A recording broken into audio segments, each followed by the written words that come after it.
You've tuned into The Mountain Gardener with your host, Ken Lain. Gardening can be challenging, but with these simple insider tips, you'll reap huge rewards. Now, let's tune into today's Mountain Gardener with Ken and Lisa. And we are back with Lisa Waters Lain in the studio. She comes each week with your garden questions. Just what are people talking about? There is a transition going on. Welcome, Lisa. Oh, yeah. The trees are starting to turn. Yeah. It's autumn. Seeing some pretty fall color around. It's really nice. Yeah. It's like it's summer, like 95. And then it's like fall. It's, I don't know. Hopefully it doesn't go right to winter. So I don't think so. It's pretty nice, but Yeah. it's fun watching the fall color. A couple weeks ago, I was looking at our maple tree going, when is that going to start? Noticed it this morning, and it's definitely started. It's definitely going. The ones in the front of the garden center are Oh, yeah. They're bright beautiful red. They're color. gorgeous. Oh, my gosh. Beautiful color right now. Fall is the best time. I mean, spring, everyone likes spring. Gardeners love spring because they're planting in spring, but it's windy.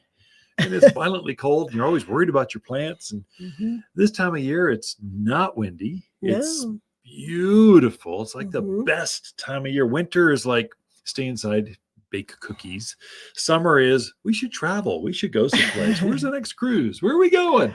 So fall in the mountains of Arizona is the best. I agree. It is pretty darn nice. So what do you think?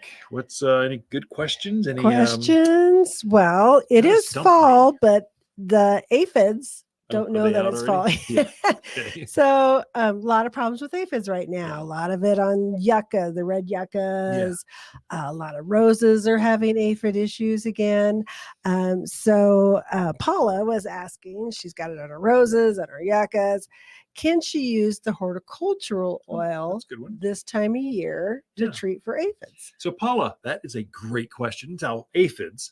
Now, just if you folks, driving across town and you're wondering, now, what was that again? What's an aphid? It's those green little bugs. They like cover the flower of a rose. They go up and down the flower stem, get down in there they like the flowers. And they get on there and they attack a plant by the hundreds.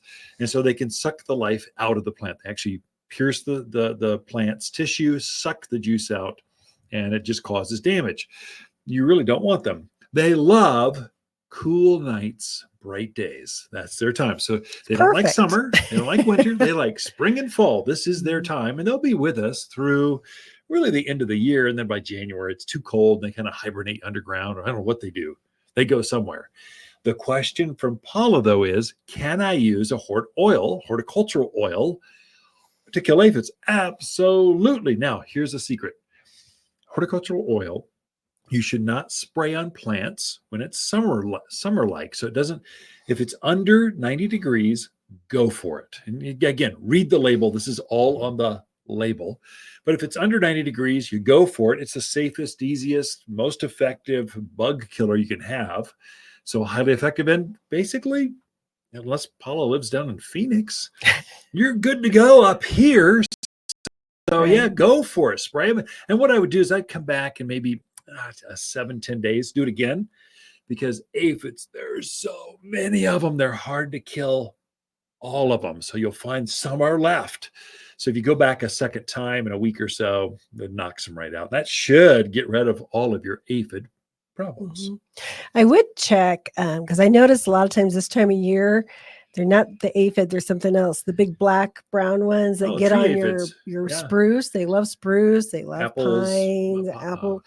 Yeah. So even though it's a good time to walk out in that yard. Make sure you don't have those insects bugging you. If you see a glossy rocks or glossiness underneath your plants or on the flowers, or the leaves look wet, but it hasn't rained, your irrigation hasn't run, that's aphid dew or aphid poo. So what we call it, honeydew is what it's actually named as. It's basically they're piercing the sap, pulling the sap out, digesting it, and then excrementing it out the back end, and it lights down on underneath, and so it leaves spots on your car, leaves spots on your driveway, leaves spots. You don't want aphids. Kill them. Yep. Horticulture oil is good. Yeah. Next question is from Shelly. She said, you mentioned a product to help keep your blue spruce blue. Okay. She forgot to write it down. Oh, So Shelley. she wants to know the name of it and she wants to know when it should be applied. Yeah, good. So great. Thank you for listening. Thank you for tuning in. Leave a rating, subscribe, do all that kind of stuff. It helps us kind of get ranked.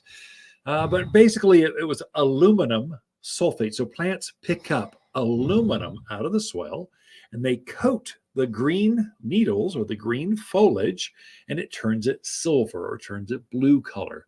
So you put it down when you're fertilizing. The most important feeding for aluminum sulfate, along with your 744 all-purpose plant food. Now, aluminum sulfate's not an actual food.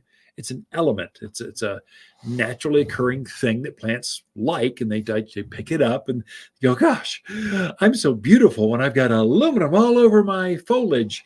And so they feel more beautiful when you give them aluminum, but it's not the actual food. You want to actually feed them along with that mineral. So put your all-purpose plant food down anytime now. I would say before hard freeze is ideal. Both of them. So food and the aluminum sulfate. And then pray for rain and snow, and the plant will pick all that up as the seasons change. You'll see buds starting to grow, and it will use all that to elongate that new growth in March, April, really. And then it'll just be beautiful blue at that point. So timing is everything. You want to get it on before the new growth comes out in spring, which is April. I might even do it if you really want to. I mean, if you really want it pretty, oh my gosh, do it now and do it again, like in that spring feeding. If you did it twice, you would have a showstopper of anything blue, junipers, blue, Theodore cedars, blue spruce, obviously, Arizona Vanderwolf cypress. pine, Arizona cypress. All of those would be spectacular. I mean, Mhm. like, whoa, how'd you pull that off? Well, let me tell you. Listen, these goofy gardeners on the radio, and they said Speak use for aluminum yourself. sulfate. So this brings up another question because I've actually had a couple of customers in this week going, where's your winterizer fertilizer? Oh, so yeah. a lot of people from other parts Right. of the country have moved here and they're looking for a winterizer fertilizer, and we don't have that. Do you Sure. want to give a short So blurb? winterizers, fertilizers are complicated, but not really. Let me just simplify this for you.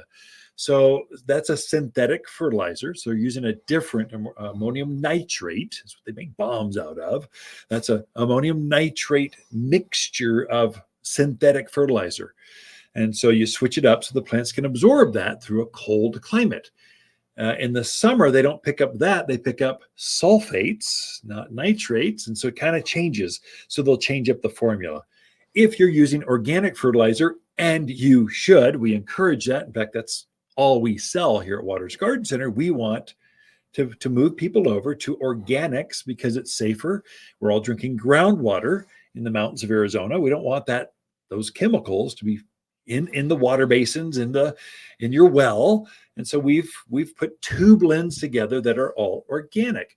The beauty with organics are they break down much slower over a longer period of time, and plants digest or absorb all of that chemical, all of the organics. Chemicals, many of those flush out, and half of it's not even used. It just dissipates, or the plant can't get to it, or a heavy rain will flush it downstream. It's just, we need to be using organics. I'm a strong believer. We're on our soapbox a little bit, but that's the difference. When you hear winterizers, those are synthetic fertilizers. So basically variations of petroleum products. Or organics, we're using cottonseed meal and bird guano and sulfur and iron and some other stuff that just plants like better, especially where we have not a lot of food in our soils. Mm-hmm. We just don't have a rich soil. We don't have topsoil. And so plants prefer a much longer, slower released organic, and it feeds not just the plants. An organic will feed the worms, the mycorrhizal colonies. It feeds the soil and the plant, whereas synthetic fertilizers, they burn things in the soil. I mean, worms hate. They really dislike chemicals. They'll run away because it's burning them in the soil. So you're better off using organics. It will attract more wildlife, living, breathing organisms that plants need to symbiotically work with. I'm going too deep into this. It's really a good thing. Organics are better. Use organics. 744 all-purpose plant food, aluminum sulfate. There we go. We are out of time, just like that. Ken and Lisa Lain, the Mountain Gardeners. Be right back. Water's October companion plants that grow well together are blaze maples, spicy mums, glamour kale, and burning bush. Water's compact burning bush is a neat, well-behaved shrub prized for its blazing red foliage in the fall. Looks great when planted with autumn gold sumacs, lilacs, and gold euonymus. At 6 foot, this bush makes a natural hedge that burns red through autumn. You'll find the showiest shrubs here at Waters Garden Center. Siri, give me directions to Waters Garden Center. For a more fruitful garden, increased success in the landscape that just feels better, then tune in daily to the Mountain Gardener podcast. Subscribe through your favorite podcast streamer or visit watersgardencenter.com. Better yet, visit me directly right here at Waters Garden Center. Thanks for tuning in.